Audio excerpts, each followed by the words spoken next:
see a prospect for peaceful coexistence with the Palestinians, and can that tension between Israel and the Palestinians be resolved without something that's going to be mutually acceptable to both sides? Well, that's a very good question.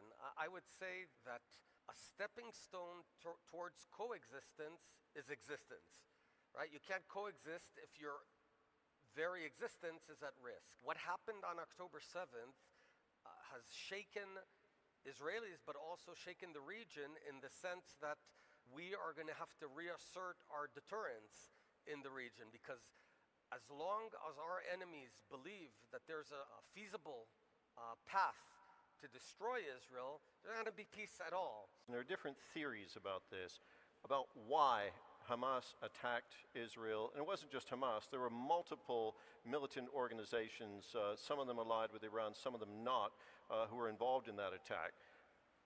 Why did that attack happen then? You mentioned earlier that they felt Israel was weak and this was a time to attack, but they did not expect to overwhelm Israel and take over the country. They wanted to hurt you really, really bad, and they did. And they provoked a war that has been utterly devastating for the people, for the Palestinians and people living in Gaza. Why did they do that, in your opinion? The best way to understand them is to listen to them. Hamas has a charter, sort of a constitution, like the United States has a constitution. In the charter, it explicitly says that their goal is to kill the Jews. They actually talk about, there's a paragraph there, if a Jew hides behind a tree, the rock will come and say he's here. They've watered down this charter a little bit over the years, but not to the point where they've accepted not accepting your right to exist. So you know, what I've come to learn over the years is to actually listen to your enemies. In most cases, they mean what they say.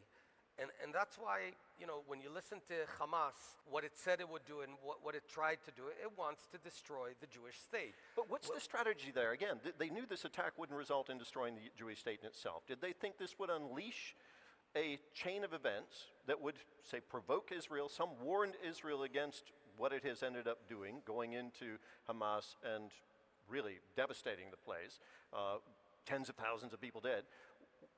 What is their strategy on that? How does this lead to the destruction of Israel, in your theory? Well, first of all, I'd point out that out of there's about 40,000 dead in Gaza, 20,000 of which are Hamas terrorists. Countries like the United States, Egypt, Qatar, who are trying to work damage toward that every... Very difficult to verify, but yeah.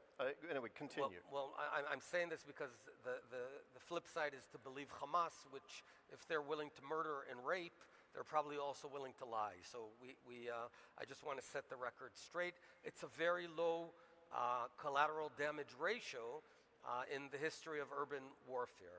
It's really interesting. When I did ask you at the beginning about Palestinians, you immediately went to Iran. So let's pick that up now. Well, there's a reason, because as long as you have this massive octopus of terror that's fomenting terror, there's no chance of having local peace, because the Palestinians are being infiltrated by Iran with arms, with propaganda, with all these elements, so they have no chance to withstand the onslaught of Iranian effort, even the people, the Palestinians that theoretically would want peace. It's the big elephant in the room.